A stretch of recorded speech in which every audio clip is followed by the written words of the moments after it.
하나님의 말씀 보겠습니다. 누가복음 1장 26절에서 38절까지 말씀입니다. 누가복음 1장 26절에서 38절까지 말씀 우리 한 절씩 교독합니다. 여섯째 달에 천사 가브리엘이 하나님의 보내심을 받아 갈릴리 나사렛산 동네에 가서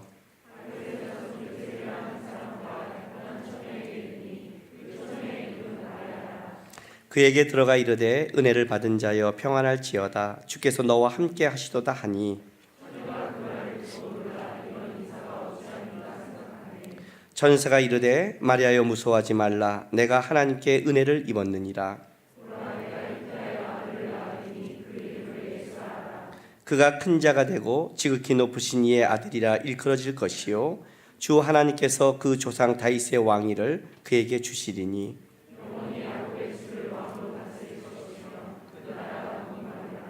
마리아가 천사에게 말하되 나는 남자를 알지 못하니 어찌 일이 있으리이까.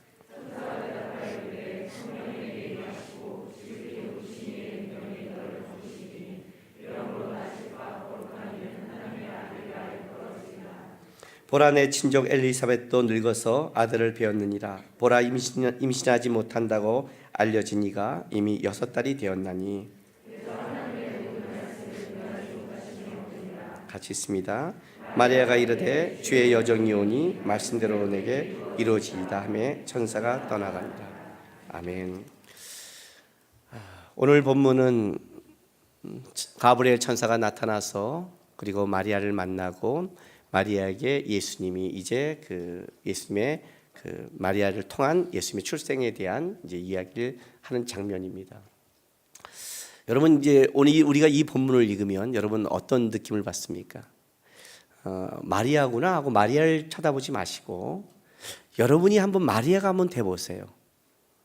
성경에서 나오는 모든 이야기는 하나님이 그 성경의 이야기를 통해 우리에게 교훈해 주지만 실제 깊게 들어가면 그 이야기 통해 우리에게 똑같은 믿음과 삶을 요구하고 있는 겁니다. 실제로 여러분 한번 들어가 보세요.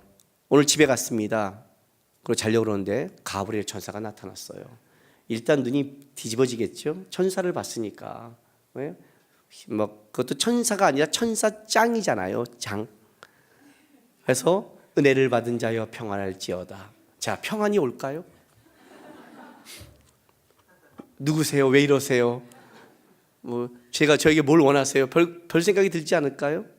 우리가 가끔 천사를 만나고 싶어 하지만 지가 왜 만났는지도 몰라요. 실제로는요. 나타나서 하다가 천사가 베란간 너를 통해서 이 땅을 통일시킬 위대한 자를 나게 할 텐데 처녀가 잉태할 것이라는 말을 들으면 여러분은 좀 어떤 반응을 보일까요? 어떤 반응을 보일까요? 진짜로요.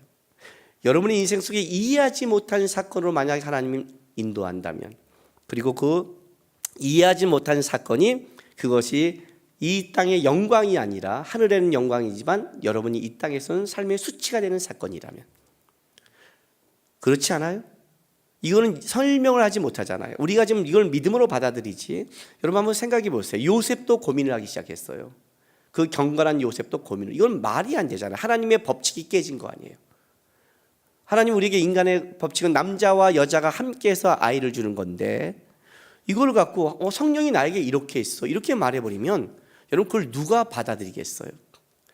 제가 신앙생활하면서 가장 목사로도 힘들 때가 언제냐면 성도들에게 이렇게 권면할 때 이렇게 말할 때예요. 저한테 저도 기도해서요 하나님의 뜻이에요 이렇게 받아들이면 같은 하나님을 믿는데 이렇게 다른 뜻이 있을까 하고 진짜 혼란스러울 때가 있어요.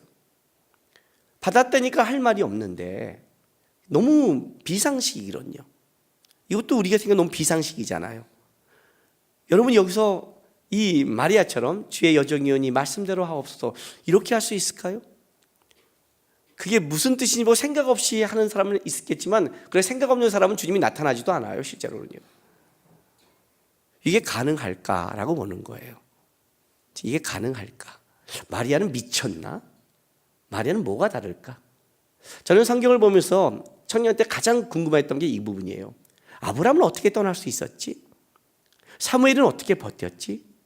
다윗은 어떻게 참았지? 바울은 어떻게 그런 가운데 달려갔지? 이들이 우리보다 특별한 존재라면, 그래 특별하니까라고 말하지만, 만약 특별한 존재가 아니라 하나님께서 우리에게 준, 우리가 할 수 있는, 우리도 그렇게 요구하는 모델이라면 도대체 이들은 뭐가 다를까? 그러다가 본 게 룻기였어요. 실제로는요. 어떻게 모압 여인이, 어떻게 저주받은 여인이, 어떻게 그런 존재가 어떻게 예수님의 조상이 될 수 있었을까? 하나님이 이 여인을 통해 도대체 본 게 뭘까? 이 여인 속에 있는 그것이 내 안에 있다면 나도 하나님이 내 이 끔찍한 인생 속에 끌어가지 않을까 하는 그 고백 속에 저는 룻을 봤어요. 룻은 저처럼 가진 게 하위 2%, 그러니까 성골과 진골이나 천민 쪽에 가까운 족속이라서 마음이 와 닿았는데, 아브람과 요셉은 좀 모범생 같잖아요. 그쪽은 빨리빨리 있고 훌륭하다고 넘겨버리는데, 어쨌든 하나님께서 보면서 도대체 뭐가 다를까? 마리아는 어떻게 이런 고백을 할 수 있을까? 제가 오늘 마리아 고백이라고 오늘 말씀 본문을 정했어요. 어떻게 이 여인은 다를까? 어떻게 다를까? 왜 우리는 다르지 않을까? 생각해 본 적 있으십니까, 여러분? 여러분, 교회 나올 때 신앙생활하는 목적이 무엇입니까? 교회 예배를 왜 드리십니까? 왜 말씀을 보고 기도하고, 왜 봉사를 하고 선교하며, 왜 주님을 닮아가는 싸움을 하십니까? 뭐 때문에 이렇게 열심히 하십니까? 아이들에게 공부를 가르치다 보면, 아이들 중에 공부하는 안 하는 아이들 보면 공부할 이유를 찾지 못할 때 안 합니다. 제가 중고등학교 때 그랬습니다. 공부를 한 이유를 못 찾겠는 거예요. 그러니까 그게 못 찾으니까 저에게 있어서는 가장 중요한 거는 그냥 졸업이었습니다. 왜냐하면 졸업장을 따야 된다는 걸 알고 있었어요. 이 사회 속에 어쨌든 졸업장을 따놔야 나중에라도 뭔가를 할 수 있는데, 졸업장을 안 따면 안 되기 때문에 저는 졸업장을 따기 위해서 학교를 다녔어요. 그러니 3년이 얼마나 길겠어요. 졸업장을 따는 거니까. 열심히 공부하는 데는 물어보면 왜 하니? 그러면 애들이 그래요. 뭐 대학 가야 되니까, 잘 살아야 되니까, 돈 벌어야 되니까. 어떤 애들은 나도 구체적으로 열심히 해서 예쁜 마누라 얻어갖고 이제 뭐 그런 것들, 훌륭해지려고, 이런 목적이 있는 거예요. 목적을 잃어버리면 공부할 이유가 없는 거죠. 그렇죠? 근데 신앙생활도 저는 같다고 생각을 해요. 예배를 나오고 말씀 보고 기도하는 것도 신앙의 목적이 분명해야만이 내가 왜 예배를 나와야 되는지, 왜 내가 말씀과 기도 사이에 싸움을 해야 되는지 이것이 분명한 거예요. 이게 분명하지 않으니까 예배생활이 엉망이고 신앙생활이 엉망이 되는 거예요. 여러분 도대체 왜 나오십니까? 여러분 왜 하나님 주신 인생 속에서 신앙생활을 하고 있습니까? 습관이 됐습니까? 안 오면 이제 심심하십니까? 뭔가 위로가 필요하십니까? 신앙생활의 전체의 목적은 딱 한 가지입니다.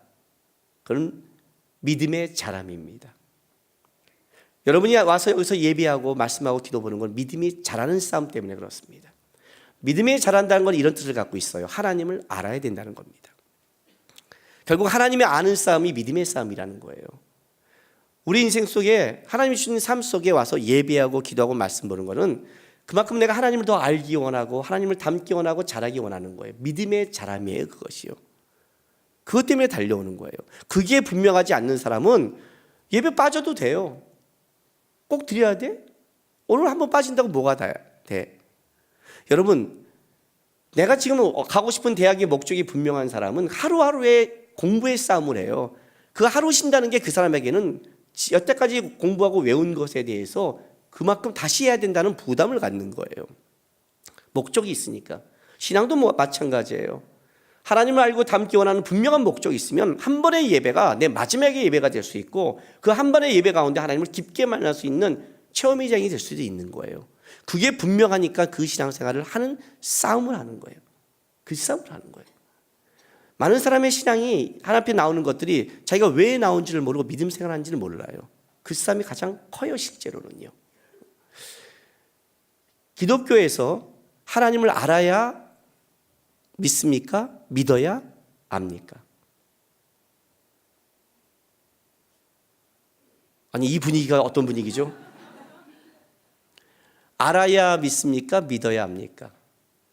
알아야 믿습니다. 알아야 믿는 거예요. 기독교는 믿어서 하는 종교가 아닙니다. 마태복음 5장 3절 보겠습니다.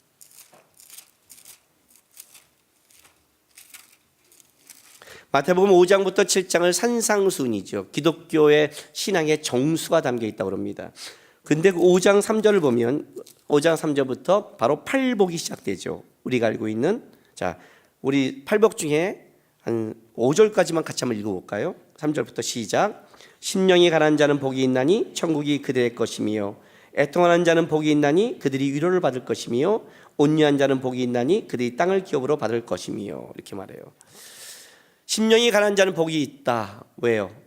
뭐라고 그래요? 심령이 가난한 복이 있다. 뭐 천국이 그들의 것이다. 그러면 천국이 우리의 것이 되려면 어떻게 해야 된다고요?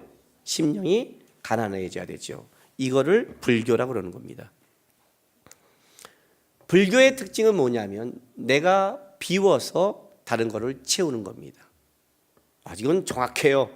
중3 때까지 저는 설법을 듣고 자란 사람입니다. 뿌리 깊게. 그래서 저는 두 가지를 할 수 있다고 그랬죠. 설교와 설법을 할 수 있다고요. 중국 가서 제가 이렇게 설법을 하는 걸 하면 거기서 그래요. 그 선교사님들이 여기 계시면 큰 스님이 되실 분이라고 그래요. 진짜요. 바보 같아요. 그건 저는 뿌리 깊게 자랐기 때문에 이건 불교예요. 불교의 특징은 뭐냐면 버려요. 자기를 비워야 돼요. 기독교가 아니에요. 쉽게 설명할게요. 아이들이 사탕을 받으려고 제 방에 와요. 사탕을 딱 받아요. 맛있게 먹어요. 그럼 제가 가끔 아이들에게 시험을 해요. 그 사탕 목사님 줄 수 있어? 그래요. 그러면 애들이 언제 알아요? 안 줘요. 이 사탕을 어떻게 받았는데, 이 사탕을 받으려고 교회에 왔는 목적이 교회에 왔는데, 이 사탕을 받기 위해서 얼마나 목사님한테 비굴함을 떨었는데, 뺨에 뽀뽀를 할 때 인상을 쓰면서 뽀뽀를 다 했거든요. 그렇게 비굴하게 받은 이 사탕을 달라고? 못 줘요. 내가 그 뒤에 그거보다 더 좋은 사탕 막대기를 3개를 감추고 있었는데도 이거 주면 줄려도 못 줘요. 근데 그 사탕 3개를 딱 주면서 줄래? 그러면 애들이 과감하게 줘버려요. 비워서 받는 게 아니라 채움으로 버리는 거예요. 이게 기독교라고 그래요. 이해가 돼요? 이 본문은 이런 본문의 뜻을 가지고 있어요. 정확히 말하면 심령이 가난한 자는 복이 있다. 왜냐하면 그가 천국을 받기 때문이다. 이런 본문이에요. 천국을 받기 때문에 어떻게 돼요? 이 땅이 가난한 거예요. 이 땅이 가난한 거예요. 사람들이 저에 대한 착각 중에 하나가 뭐냐면 제가 고기를 좋아한다고 그래요. 아니에요. 회도 좋아해요. 의외로 제가 두부를 좋아해요. 놀랍죠? 콩 종류를 다 좋아해요. 콩밥을 하면 콩만 떠서 먹어요. 저는 그게 너무 좋아요. 비지 다 좋아해요. 청국장 다 좋아해요. 두부전골 다 좋아해요. 제가 싫어하는 건 나물이에요. 정확히 앞으로 이해하세요. 나는 나물을 싫어하지 고기만 좋아하지 않아요. 그런데 이제 왜 고기를 좋아하냐고 한다면 이유가 있어요. 회도 좋아하지만 제 입맛의 그 극치가 고기 맛을 좀 알아요. 그러니까 회 맛보다 고기 맛을 더 잘 알아요. 그러니까 제가 입맛이 몇 개는 미식가예요. 벌써 고기 하니까 침이 돌아요. 이 몇 가지는 우리 서목사나 웬만한 사람 아마 백정원 씨보다도 내가 더 감이 있을 게 몇 가지는 있어요. 그만큼 고기는 아주 특화됐어요. 평양냉면이라든지 그 메밀 향이라든지 이런 몇 가지는 특화됐어요. 그 중 하나가 고기란 말이죠. 그러니까 스테이크를 잘라서 벌써 눈이 다르잖아요. 딱 집어넣고 딱 할 때 그 향과 맛과 씹는 맛을 제가 알고 있어요. 미국에 가서 한번 스테이크를 저는 내가 먹는 스테이크가 몇 가지가 있어요. 몇 가지 이건 기가 막힌 걸 몇 가지 먹어봤어요. 첫 번째가 미국에 갔을 때 목사님께서 스테이크를 좋아한다니까 아주 좋은 식당에 가서 대접해 준 거예요. 이거보다 더 좋은 스테이크는 한 20에서 30만 원 되는 겁니다. 그리고 그거는 닭 고를 때 바늘을 꽂아 굽고 와인향을 고르는 겁니다. 이건 너무 디테일하잖아요. 그 다음은 이건데 이 정도면 충분하실 겁니다. 그래서 저는 등심을 시켰고 등신이 아니라 등심을 시켰고 우리 아내는 안심을 시켰어. 왜냐면 두 가지를 다 맛을 봐야 되니까 그냥 내가 시켜버렸어요. 나는 등심, 당신은 안심 이렇게. 시켜서 탁 쓸어서 먹는데 고기를 좋아하는 사람은 절대 소스를 바르지 않아요. 소스의 향이 고기를 망치고는 일단 고기 맛 자체를 봐야 돼요. 탁 넣고 씹었는데 육즙이 촥 가면서 예, 그 맛을 봤어요. 너무 좋은 거예요. 그리고 그 맛과 감격을 누리고 한국에 와서 좀 지나다가 어디서 스테이크를 먹을 기회가 있어서 스테이크를 딱 먹는데 심령이 가난한 거예요. 이해가 됐어요, 이 말이요? 천국을 봤더니 이 땅의 돈과 명예와 7, 80년에 갖고 있는 인생이 아무것도 아니라는 게 보이기 시작하는 거예요. 이게 기독교라는 거예요. 우리가 이 땅에서 신앙생활하는 게 뭐냐면 그걸 배우는 거예요. 천국을 봤는데 우리는 천국이 작은 거예요. 예수님을 믿었는데 예수님이 작은 거예요. 예수님이 작고 예수님을 아는 게 작으면 그걸 보고 믿음이 작다는 거예요. 그게 작아버리면 어떤 일이 생기냐면 이 땅의 것이 커 보이고 이 땅의 것이 다인 것처럼 보이는 거예요.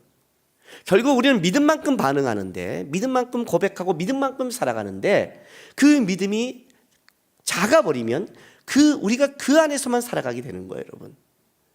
신앙생활의 가장 어려움이 이 문제. 그 하나님을 알아야만이 우리가 어떤 문제를 이해해서 가는 게 아니라 알아야만이 그게 해결이 되는 거예요. 왜냐하면 하나님의 일하시는 방법이 우리가 이해를 할 수 없는 방법대로 하시기 때문에 그래요. 그러니까 이해를 못한다는 것은 하나님의 방법이 복잡하다는 뜻이 아니라 우리가 부족하다는 뜻이에요.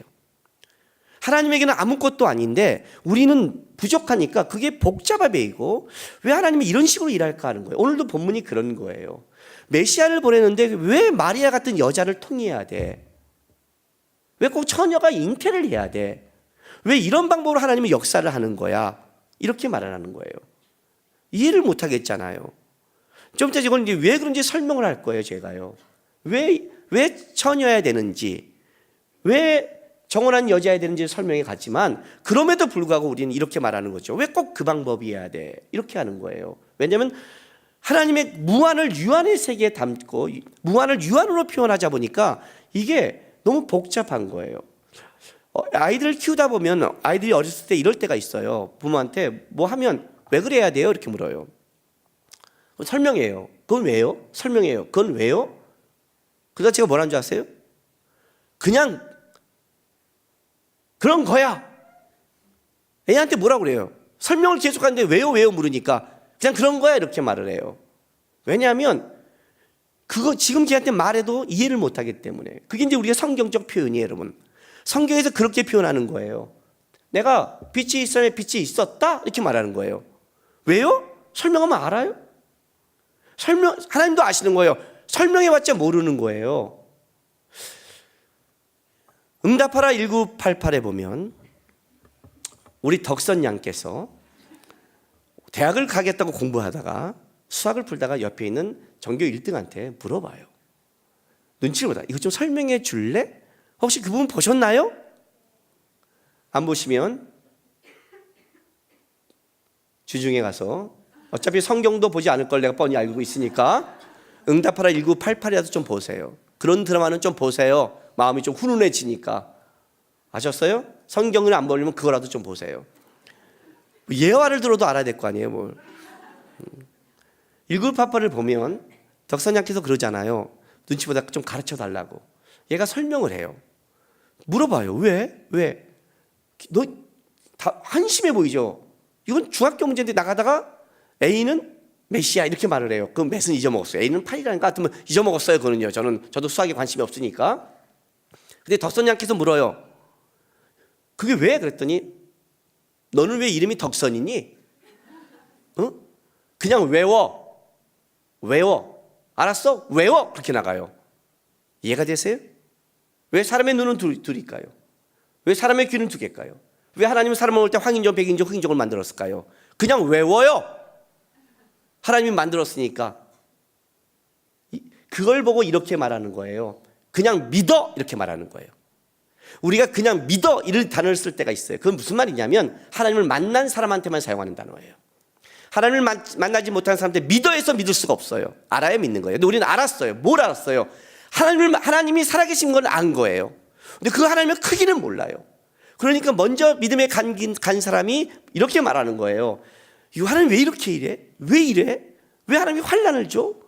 왜 우리 천국이 좋다는데 꼭 여기 살아야 돼? 이 수많은 문제를 자기도 문제를 가져봤더니 하나님을 점점 알아가고 믿음이 커가니까 이것이 해결된 거예요.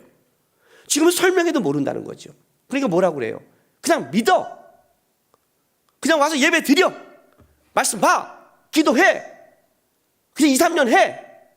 그러면 어떤 일이 벌어져? 그때 가면 알아. 이스라엘 백성들을 하나님께서 애굽에서 출애굽을 시켜요. 10가지 재앙으로 애굽을 박살내게 버렸어요. 홍해를 갈라요. 끄집어내요. 그리고 시내산에 데려와요. 놀라는 거예요. 도대체 이렇게 끄집어낸 우리 하나님은 누구예요? 경험을 했잖아요. 하나님을 경험했어요. 10가지 재앙과 홍해를 가는 걸 경험했잖아요.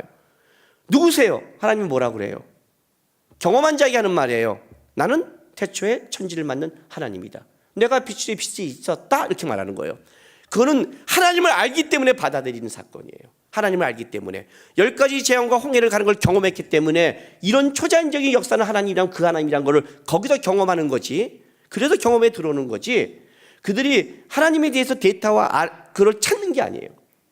그럴 때 이제 그 다음부터 하나님이 말하는 거예요. 믿고 따라와 그래요. 홍해를 갈랐잖아. 10가지 재앙을 했잖아. 믿고 따라와. 더 큰 하나님이야.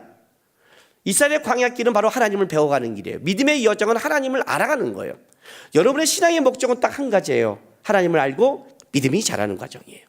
그 싸움을 실제적으로 하고 있는 거예요. 실제적으로. 이 하나님을 알고 하나님에 대한 믿음에 자라는 싸움을 안 한다면 여러분의 신앙은 틀어지기 시작해요.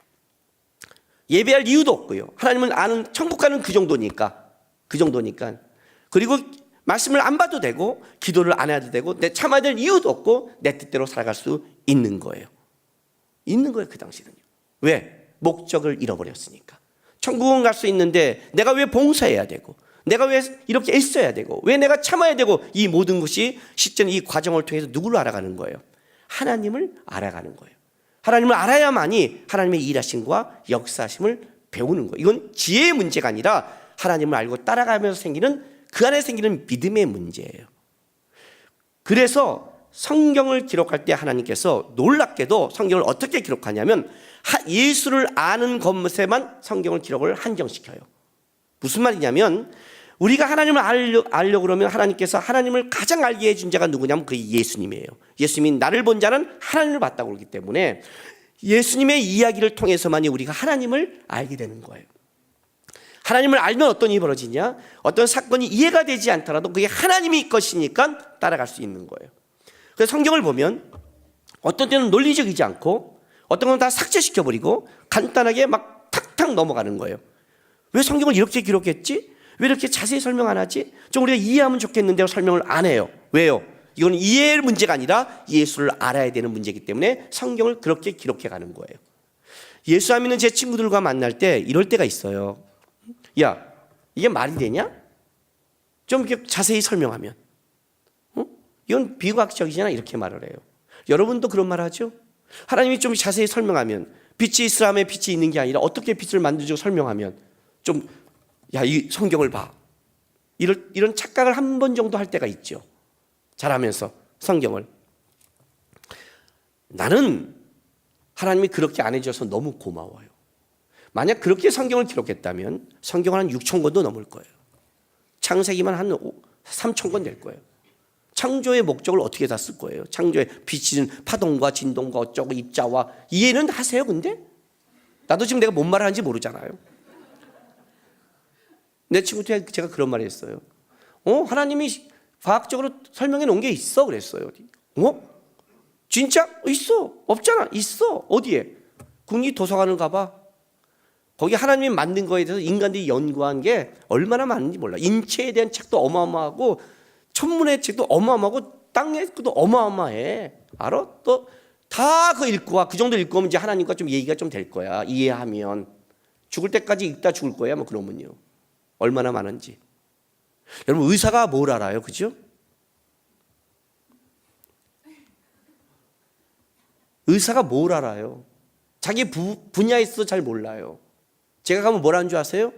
스트레스 받아서 그렇대요. 나도 알고 있는 거예요. 그 뭐라는 줄 스트레스 받지 말래요. 더 받아요. 공부하고 좀 약 좀 처방하지 뭘 알아요. 우리도 알잖아요. 그래서 기도할 때 이렇게 하잖아요. 속으로 하나님 저 의사에게 맡기지 마세요. 잘못하면 저 죽어요. 하나님 의사에게 보여주고 의사의 손을 잡아서 해주세요. 이렇게 기도하잖아요. 그렇게 공부해도 모르는 거예요, 우리 인생이. 그러니까 하나님이 설명을 안 해요. 안 하고 그런 건 탁탁 넘어가는 거예요. 빛이 있으면 빛이 있었다. 궁창이 있었다. 만들었다. 창조했다. 이랬다. 이거는 넘어가라. 이걸로 이해해서 하는 게 아니다. 그리고 누굴 얘기하는 거예요? 예수 얘기를 하는 거예요. 하나님 얘기를 하는 거예요. 하나님을 만나라. 예수를 봐라. 그럼 뭐가 보이냐? 그분의 능력과 하나님을 발견하는 순간 이분이 할 수 있겠구나를 그때 고백하게 될 것이다. 이 얘기를 지금 기록하는 거예요. 오늘 이 마리아의 고백의 가장 위대한 점이 바로 여기 있는 거예요, 여러분. 자, 찾아가 볼게요. 오늘 왜 하나님이 마리아란 여인을 선택했는지를 봐요. 누가복음 1장이에요. 26, 27 여섯째 달에 천사 가브리엘이 하나님의 보내심을 받아 갈릴리 나세잔 동네에 가서 다윗의 자손 요셉이라 하는 사람과 약혼한 처녀에게 이르니 그 처녀의 이름은 마리아라. 그에게 들어가 이르되 은혜를 받은 자여 평안할지어다. 주께서 너와 함께 하시도다 하니 처녀가 그 말을 듣고 놀라 이런 인사가 어찌민가 생각하며 천사가 이르되 마리아여 무서워하지 말라. 내가 하나님께 은혜를 입었느니라. 보라 내가 잉타하여 아들을 낳으니 그림을 예수라 하라. 이렇게 나간 거예요. 중요한 것은 27절부터 시작되는 거예요. 다윗의 자손 요셉이라는 사람과 약혼한 처녀에게 이르니 그 처녀의 이름은 마리아라. 자, 마리아에게 하나님이 선택해서 마리아를 통해서 예수님을 탄생을 얘기하는데 은혜 받을 자요. 하나님이 거저 주다는 뜻이죠. 은혜란 하나님이 거저 주는 자예요. 평안할지어다. 이렇게 말하는 건 사실은 평안이 없을 수 있는 거죠. 그죠? 은혜 하나님이 덮었는데 평안이 없을 수 있잖아요. 근데 문제는 뭐냐면 왜 정혼한 약혼녀에게 꼭 역사를 할까요? 처녀인데. 자, 그러면 이렇게 되는 거예요. 하나님이 지금 역사할 때 그 하나님의 선택받은 여자의 조건은 뭐냐면 조건은 처녀여야 되고 또 하나는 뭐예요? 약혼자여야 되는 거예요. 이 조건이 돼야만이 자격이 있는 거예요. 이 조건이 자격이. 왜 이제 이 조건이 자격이 있냐면 예수 그리스도께서 오셔서 해야 될 사역은 우리의 죄를 위해서 십자가를 지시고 우리의 대표가 돼서 구원의 완성을 이루어야 돼요. 그러면 첫 번째가 우리의 대표가 돼야 되잖아요. 우리의 대표가 되려면 뭐가 되면 인간의 몸을 입고 와야 되는 게 첫 번째 조건이에요. 그렇죠? 인간의 몸. 이 인간의 몸을 입고 오기 위해서 하나님이 선택한 게 뭐냐 하면 바로 다윗의 자손이었어요. 아브라함과 다윗의 자손 예수 그리스도의 계보라. 유다 지파를 선택해서 치리자를 만들었고 거기에 다윗의 자손을 통해서 믿음의 출발과 신분 정체의 완성인 다윗을 통해서 바로 예수 그리스도를 준비한 게 하나님의 계획이었잖아요. 그러면 다윗의 자손이 나와야 되는 거예요. 근데 요셉은 유다 지파고 다윗의 자손인 거예요. 그러니까 우리의 대표가 되기 위해서 그쪽으로 태어나는 게 첫 번째인데 두 번째는 뭐가 완성돼야 되냐면 죄인이면 안 되는 거예요. 그런 면에서는 인간의 씨가 하면 안 돼요. 이 두 가지 때문에 지금 마리아가 필요한 거예요. 그래서 굳이 성경에 뭘 기록하냐면 정혼한 처녀라고 얘기를 하는 거예요. 왜냐하면 신명기 22장 가보세요. 22장 23절 24절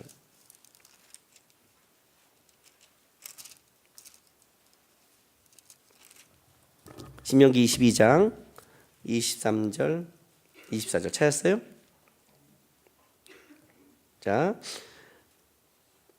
처녀인 여자가 남자와 약혼한 후에 어떤 남자가 그를 성읍 중에서 만나 동침하면 너희는 그들을 둘 다 성읍 문으로 끌어내고 그들을 돌로 쳐 죽일 것이니 그 처녀는 성 안에 있으면서도 소리를 지르지 아니하였으며 그 남자는 그 이웃의 아내를 욕보였습니다. 너는 이같이 하여 너희 가운데 악을 제할지니라. 자, 신명기 법에 의하면 약혼한 처녀가 성읍에 가서 다른 남자와 동침했을 때 소리를 지지 않는다는 것은 뭐예요? 강제로 했다는 게 아니죠. 그렇다면 여자는 약혼했기 때문에 쳐 죽이고 남자는 이렇게 표현을 해요. 다른 아내와 동침해서 쳐 죽인다고 그래요. 그런데 생각해 보세요. 약혼을 하면 아내가 되나요? 만약에 우리가 결혼 전에 약혼식을 했어요. 약혼식을 했는데 결혼하기 1년 있다 결혼하자고 약속을 했는데 약혼식 반지는 받았지만 중간에 다른 남자와 눈이 맞아서 사귀어버렸어요. 파혼했어. 그러면 그게 결혼식을 깬 건가요? 그러니까 그게 진짜 이혼한 건가요? 그건 아니잖아요. 그렇죠? 그런데 유대인의 법에 의하면 약혼이 곧 결혼이에요. 이건 유대인의 법이에요. 약혼을 했다는 건 아직 결혼식까지 가진 않았지만 이제 이 사람은 나의 아내라는 완전 증표가 법적으로 성립이 돼요. 아직 잠을 안 잤을 뿐이지, 그리고 아직 같이 가정을 만지 않을 뿐이지, 약혼식 했다는 것 자체가 거기서 벌써 이 사람 내 남편이요, 내 아내라는 것이 법적으로 인정이 되는 거예요. 그래서 지금 이 약혼한 상태는 아내라는 표현을 써요. 요셉과 정혼했다는 것은 단순하게 약혼했다는 정도가 아니라 완전히 결혼한 아내라는 뜻을 갖고 있는 거예요. 마리아는 요셉의 아내라는 거예요. 이걸로 말미암아 여기서 난 아들은 누가 되냐면 바로 다윗의 자손이 되는 거예요. 왜냐하면 결혼을 했기 때문에 여기는 다윗의 가문의 씨라고 인정을 하는 거예요. 요셉의 그 가문이 되어버리는 거예요. 이걸로 진짜 성립시키는 거예요. 왜냐하면 바로 예수님 우리의 대표가 된다고 그랬잖아요. 이제 많은 사람들이 여기서 이제 이 문제가 좀 어려운 문제인데, 왜 꼭 예수가 그렇게 와서 우리의 대표가 되느냐 이렇게 말을 해요. 가장 큰 이유는 뭐냐면 첫 번째 아담이 모든 인간의 대표를 줬어요, 하나님이요. 자, 이걸 좀 여러분이 대표성을 좀 이해하셔야 돼요. 예수님께서 그 두 번째 아담으로 오신 게 뭐냐면 첫 번째 아담이 대표성을 가졌다가 이 대표성을 박탈이 되는 거예요. 이 박탈이 되면서 죄인이 돼버리니까 죄인 중에서는 다시 두 번째 대표를 줄 수가 없는 상황이 돼버렸어요. 대표는 대표만이 되는 거예요. 자, 내가 좀 쉽게 설명을 해드릴게요. 멕시코와 그 미국에 있는 그 해안가에 그 경계를 정하는데, 여태까지는 이쪽이 멕시코의 경계였어요. 해안 경계가. 근데 멕시코 대사가 미국 대사를 만나서 이제 언제부터는 여기가 멕시코가 아니라 미국 거다라고 정했어요. 근데 그 기간이 지났어요. 그런데 멕시코 거니까 그 전까지는 멕시코 사람이 거기 가서 날마다 고기를 잡고 그 부모님부터 고기를 잡고 먹고 살았죠. 근데 이제 딱 그 기간이 된 후부터는 여기는 누구 바다예요? 미국 바다죠. 이 사람이 가니까 잡아간 거예요. 잡아갔어요.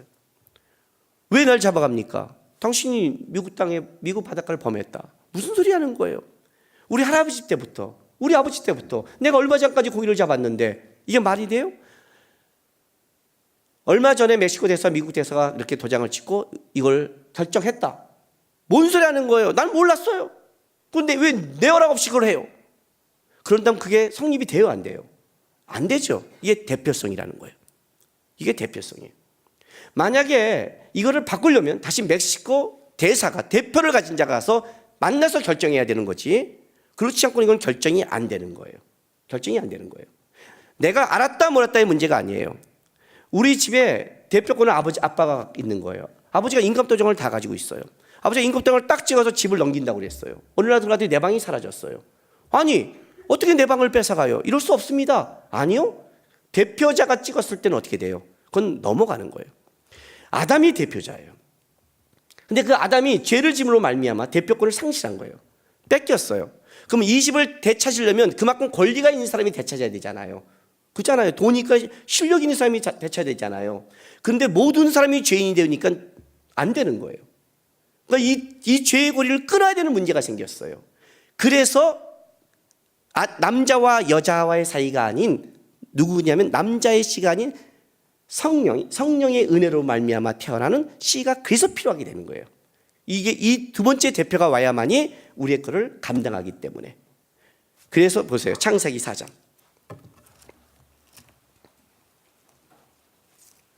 앞에서 막 얘기할 때는 막 재미있고 믿음할 때 눈이 반짝반짝하다가 성경을 얘기하면 다시 이렇게 여호와의 신이 여러분의 위에 운행하기 시작해요, 항상. 자, 보세요. 창세기 4장 1절부터 8절 보세요. 아담이 그의 아내 하와와 동침하며 하와가 임시하여 카인을 낳고 이르되 내가 여호와로 말미암아 득남하였다 하니라. 그가 또 카인의 아우 아벨을 낳았는데 아벨은 양치는 자였고 카인은 농사하는 자였더라. 세월이 지난 후에 카인은 땅의 소산으로 제물을 삼아 여호와께 드렸고 아벨은 자기도 양의 첫 새끼와 그 기름으로 드렸더니 여호와께서 아벨과 그의 제물을 받으셨으나 카인과 그의 제물은 받지 아니하신지라. 카인이 몹시 분하여 안색이 변하니 여호와께서 카인에게 이르시되 내가 분하여 함은 어찌 됨이며 안색이 변함은 어찌 됨이냐. 내가 선을 행하면 어찌 낯을 들지 못하겠느냐. 선을 행하지 아니하면 죄가 문에 엎드려 있느니라. 죄가 너를 원하는 너는 죄를 다스릴지니라. 카인이 그의 아우 아벨에게 말하고 그들이 들에 있을 때에 카인이 그의 아우 아벨을 쳐 죽이니라. 여호와께서 카인에게 이르시되 내 아우 아벨이 어디 있느냐. 그가 이르되 내가 알지 못하나이다. 내가 내 아우를 지키는 자이니까. 창세기 4장의 얘기의 가장 큰 중요한 건 뭐냐면 아담과 하와가 아담이 선악과를 먹은 그 이후에 난 첫 번째 자식이 카인입니다. 아담과 하와가 맨 처음 난 자가 카인이 아닙니다, 여러분. 아담과 하와가 생육하고 번창하라는 하나님의 명령에 따라 죄를 짓기 전에 많은 자손을 낳게 했습니다. 많은 자손이 낳는데 이제 선악과를 먹고 죄를 짓고 나서 애를 딱 낳는데 그 애의 특성이 누구냐면 카인이에요. 놀랍게도 자랐는데 일단 예배가 하나님의 관계가 온전하지 못한 거예요. 그리고 더 중요한 건 뭐냐면 선을 행하지 못하는 거예요. 하나님이 명령해요. 너는 죄가 너를 원하나 죄를 다스릴지라. 근데 죄를 못 다스려요. 죄인으로 태어났다는 뜻이에요. 이때부터는 죄인이 태어난 거예요. 이 이후로부터 모든 자녀들은 다 죄인이 되어버리는 거예요. 아담과의 대표성이 무너지고 나자 모든가 죄인이 되는 거예요. 만약 남자와 여자의 씨로 낳았다면 그런 죄인이에요. 자, 우리가 이런 말을 하잖아요. 아니, 그러면 먼저 태어난 사람이 왜 죄를 안 짓고 있다가 옆에 있다가 왜 죄인이에요? 이렇게 말하는데 그 대표성 아직도 이해를 못하는 거예요. 이걸 제가 더 쉽게 설명할게요. 아담과 하와에게 뭘 맡겼냐면 핵폭탄을 맡긴 거예요. 너 이거 건들면 죽어. 건들지 마. 수많은 사람이 있는 거예요. 근데 아담이 눌러버렸어요. 눌렀더니 어떤 일이 벌어져요? 핵이 터져서 방사능이 다 오염돼 버린 거예요. 그게 죄라는 거예요. 대표자가 눌렀더니 없던 자가 살더라도 방사능이 오염돼 버렸어요. 그래서 모두가 죄인이란 뜻이에요. 그러고 나서 모두 사람이 애를 낳았더니 방사능에 오염돼서 기형아가 나오기 시작했다는 거예요. 그게 죄인이란 뜻이에요. 알아요? 우리 같은 기형아들이 이런 기형아가 나온 거예요. 다 아담이 눌러서 죄가 같이 동시에 사람들에게 오염이 돼버렸고 그리고 모두가 애를 낳았더니 방사능에 오염돼서 난 아이들이 기형들이 태어나기 시작했다가 카인 얘기예요. 깨끗하고 싶은데 다스리고 싶은데 못 다스려요. 이것이 얼마나 강한지 쳐 죽이는 거예요.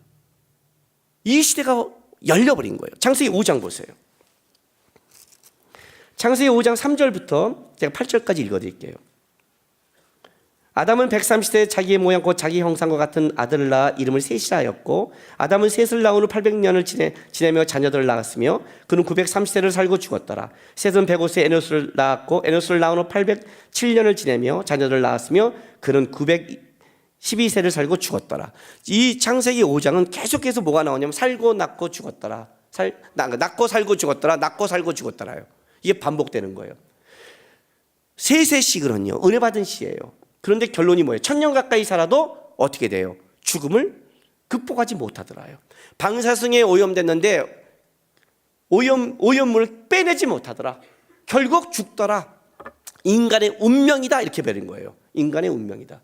그래서 만약에 남자와 여자를 통해서 애가 난다면 걔는 방사능에 오염된 죄가 오염된 애예요. 죄가 오염된 애는 어떻게 돼요? 대표성을 못 갖는 거예요.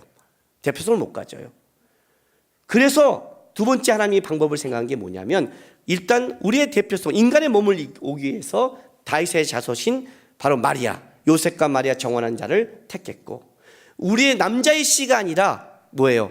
죄가 유전되지 않는 씨를 가져야 되기 때문에 그래서 난 자가 누구? 성령의 은혜로 말미암아 하는 거. 그래서 처녀 두 번째 조건이 처녀가 필요했던 거예요. 자, 고린도전서 15장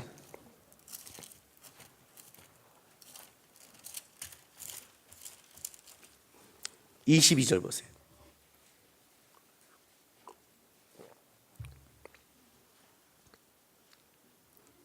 신약성경 282쪽이요.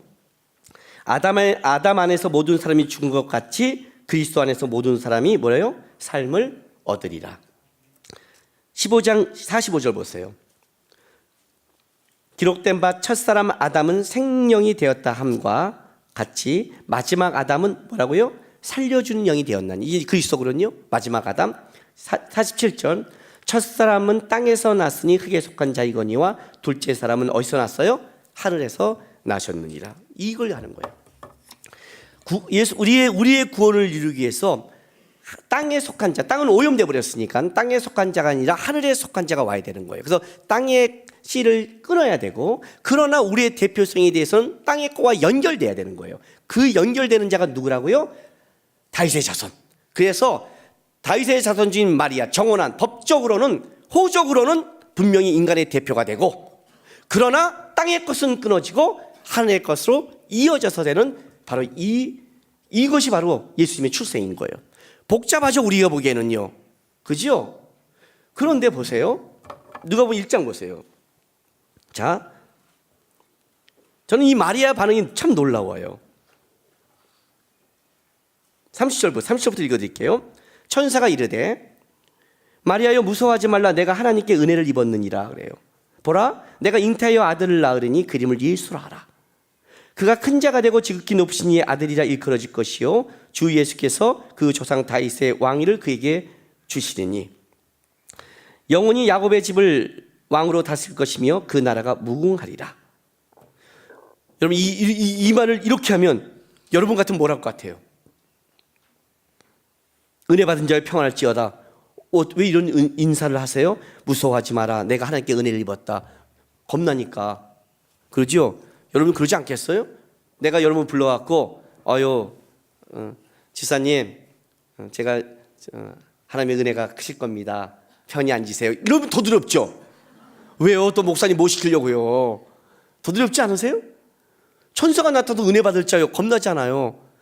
저도요, 요즘에 기도할 때요, 절대 하나님께 이런 기도 안 해요. 하나님, 저 나타나서 뭐 이렇게 말씀 안 해도 돼요, 그래요. 왜냐면 하나님께서 나타나서 저에게 응답해 줄 때마다 제 인생이 확 꼬였거든요. 물론 지금 와서는 감사해요. 근데 그때는 정신없이 갔어요. 정신없이 갔어요. 내가 여러분 청년들에게 비전에 대해서 기도하지 말라고 그러잖아요, 항상요. 비전에 대해서. 왜?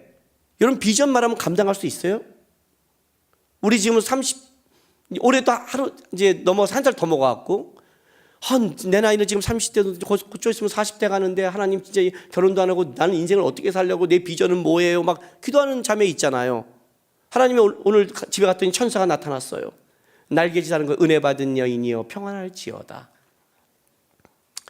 내일 교회를 오면 한 남자가 서 있을 것이다. 47세 몽골 선교사님으로 아무도 가지 않는 그 땅 아직도 독신으로 살고 있는 외로운 선교사, 내가 너에게 붙여주노니 가서 하나님의 나라를 위해 열심히 살다 가라. 자, 어떻게 하실래요? 지금 내가 이 말한 선교사님은 진짜 내가 알고 있는 선교사님이에요. 비전 말하는 사람 있으면 내가 소개시킬 수 있어요. 다음 달에 결혼하고 몽골로 가세요. 할 수 있어요? 감당이 돼요? 뭔 소리 하는 거예요 지금요? 믿음의 그릇이 안 되는데 어떻게 돼요? 헛소리 하고 있어요 지금요. 맨날 여러분은 기도해요. 하나님 은혜를 주십시오, 은혜를 주십시오, 은혜. 그놈의 은혜 줘서 뭐하게? 폭포수 같은 은혜 그릇이 요또많은데 다 흘러갖고 다른 사람이 다 채우는데, 여러분에게 주는 은혜는 다 새는 은혜예요. 새는 은혜. 그 밑에 이따만한 그릇을 가진 사람들 다 가요. 이 사람은 기도도 안 했는데 막 채우죠. 누구 때문에? 얘 때문에. 왜 너는 은혜가 이렇게 풍족한가요? 제가 기도한다 야, 제가 부어줬더니 너한테 간다 야. 애새끼가 그릇은 있다는데 무슨 폭포냐, 폭포 쫄쫄이 은혜인데 무슨 헛소리를 하고 있는 거예요 지금요. 주님 제 비전은 나도 말하고 싶다 이 새끼야. 이게 주님의 응답이에요. 기절한다, 기절해 너. 마리아에게 이 말을 했어요. 여러분 이해가 됐어요? 아니 정혼한 여자, 이걸 따가서 마리아는 마리아는 바보예요? 여러분 마리아는요 굉장히 이성적인 여자예요. 감정적이지 않아요. 다음 볼까요? 보통 보라 너가 잉태하여 아들을 낳으니 이렇게 말하면요, 결혼했는데 천사가 이건 당장 돌 맞아 신명기면 돌에 맞아 죽는 거잖아요. 쫓겨나고 난리 나잖아요. 근데 그 생각을 안 하고 탁 물어요. 34절. 나는 남자를 알지 못하니 어찌 이 일이 있으리까. 와, 어떻게 이렇게 담담할 수 있어요? 남의 거 얘기하는 것 같이. 안 돼요 뭐 이래야 되는데, 나는 아직 남자를 못하니 어떻게 이런 일이 있죠? 대단하지 않아요 이 여자요? 이 여자가 이 여인? 대단하지 않아요? 진짜 이성적인 사람이에요. 깨어있는 사람이에요. 담담하게 해요. 그랬더니 이렇게 얘기해요. 천사가 대답해 이르되 성령이 내게 임하시고. 자, 완전한 오순절 성령 강림은 어디에 언제 임해요? 아직 한참 멀었어요. 사도행전 2장이니까 몇 장이 넘어가야 돼요. 누가복음 몇 장 넘어가고 요한복음까지 넘어가야 사도행전이 나오는 거 아시죠? 한참 남았어요. 그런데 성령이 내게 임하시고 지극히 높으신 이의 능력이 너를 덮으시리니 이름으로 나십바 거룩한 이는 하나님의 아들이라 일컬어지리라. 이렇게 말하는 거예요. 아니 이러면 이해가 돼요? 지극히 크신 능력이 너를 덮으면 된다. 성령이 내가 임한다. 능력이 덮으면 된다. 아니 내가 남자를 못하는데 어떻게 해야 돼요? 지극히 크신 능력이 너를 덮으면 된다. 아, 이게 이런 문제예요? 그렇죠? 그리고 이제 이런 말을 해요. 하나 더. 보라, 내 친족 엘리사벳도 늙어서 아들을 배웠느니라. 본래 임신하지 못한다고 알려진 이가 이미 6달이 되었나니. 자, 엘리사벳의 잉태도 실제로 뭐예요? 이건 마리아를 위한 준비죠. 그러니까 세례 요한은 뱃속부터 사실은 예수님의 길을 예비한 자예요. 왜냐하면 친척이기 때문에 소문이 났을 거 아니에요. 사가랴가 성전에 나왔을 때 믿지 않음으로 벙어리가 됐잖아요. 이게 소문이 퍼졌었잖아요. 이상을 봤다. 소문이 퍼졌잖아요.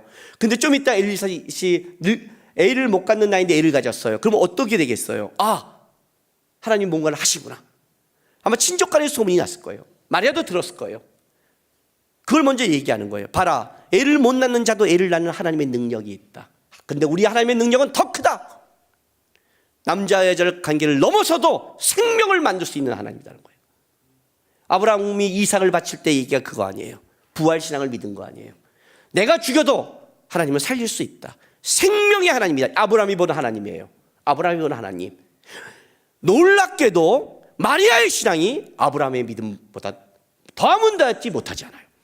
아브라함이 가졌던 하나님의 생명의 주권자를 놀랍게도 마리아도 고백하고 있는 거예요. 지극히 크신 능력이 널 덮으면 너 안에 생명이 될 것이다. 우리 하나님은 생명을 만드실 정도의 능력이 있는 분이라는 걸 마리아는 알고 있는 거예요. 놀라운 거예요.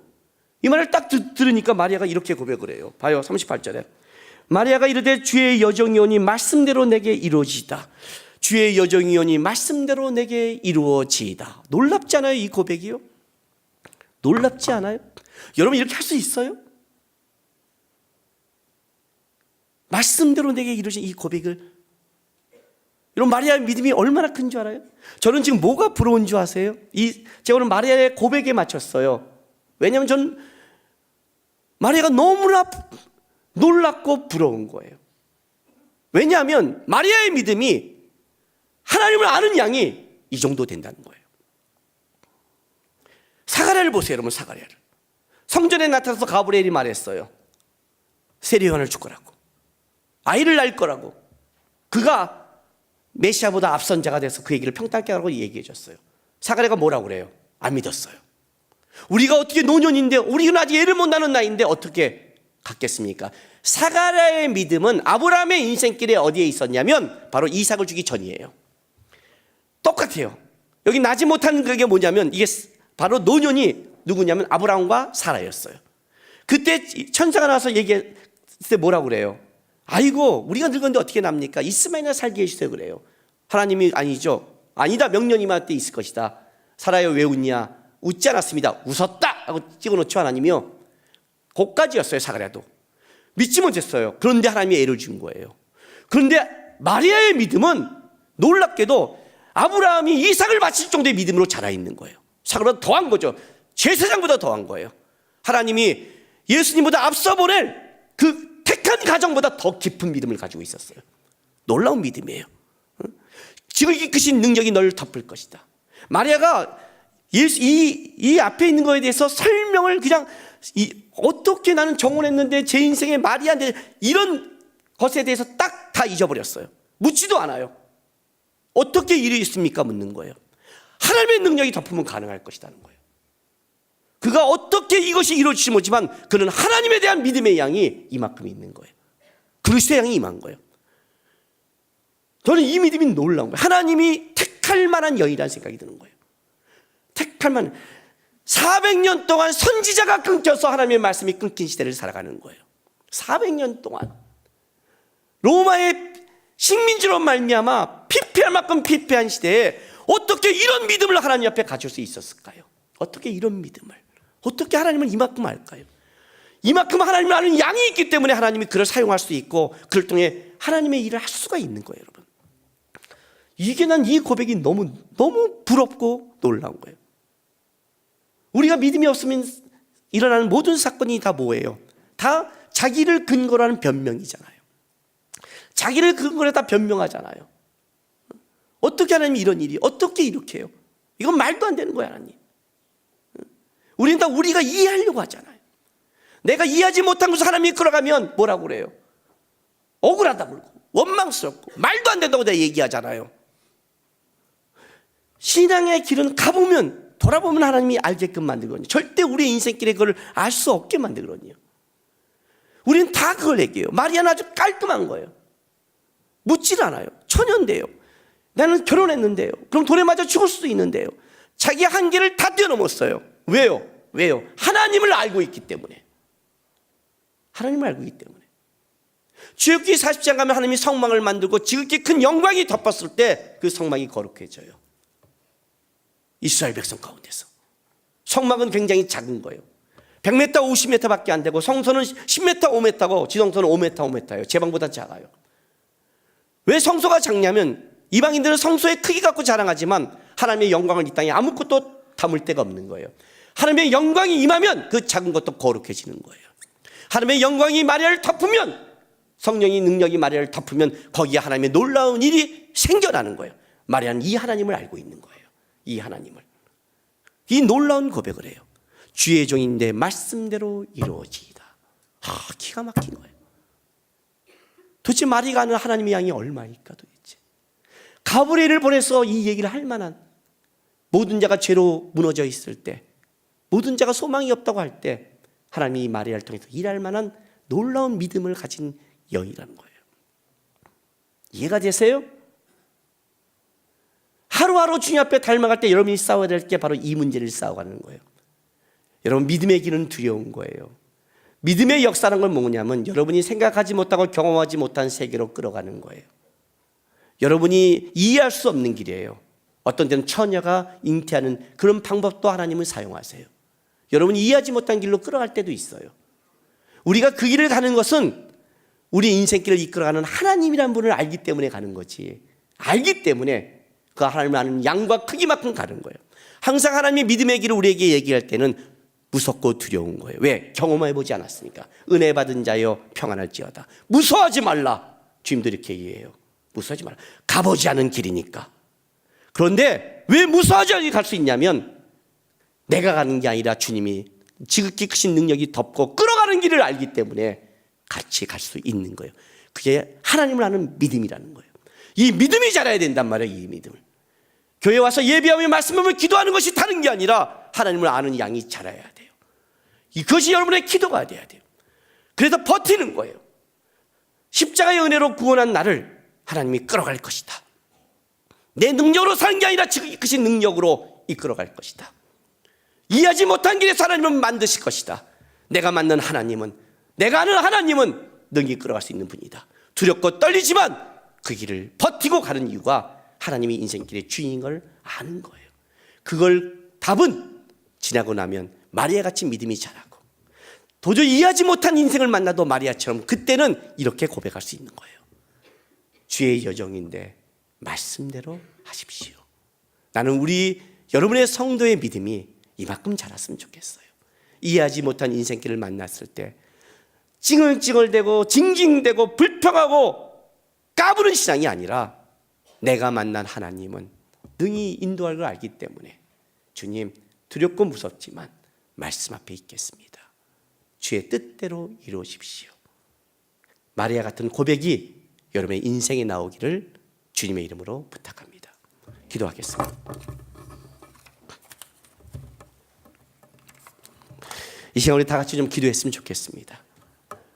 하나님을 더욱 알았으면 좋겠습니다. 천국 갈 때까지 더 평안하고 행복한 세상적인 행복이 아니라 나중에 주님 앞에 섰을 때 주님과 나눌 이야기가 많은, 주님을 좀 많이 알았으면 좋겠습니다. 그리고 주님이 얘기할 때 이해하지 못하더라도 내가 아는 우리 주님 그 넉넉함을 바라보면서 이해하지 못하지만 주의 종이 듣겠습니다, 말씀하십시오, 주의 말씀대로 이루어십시오라는 고백이 제 인생에 있었으면 좋겠습니다. 주님, 믿음이 자라게 도와달라고 우리 좀 이 시간에 주 앞에 기도하며 나가겠습니다. 기도하겠습니다.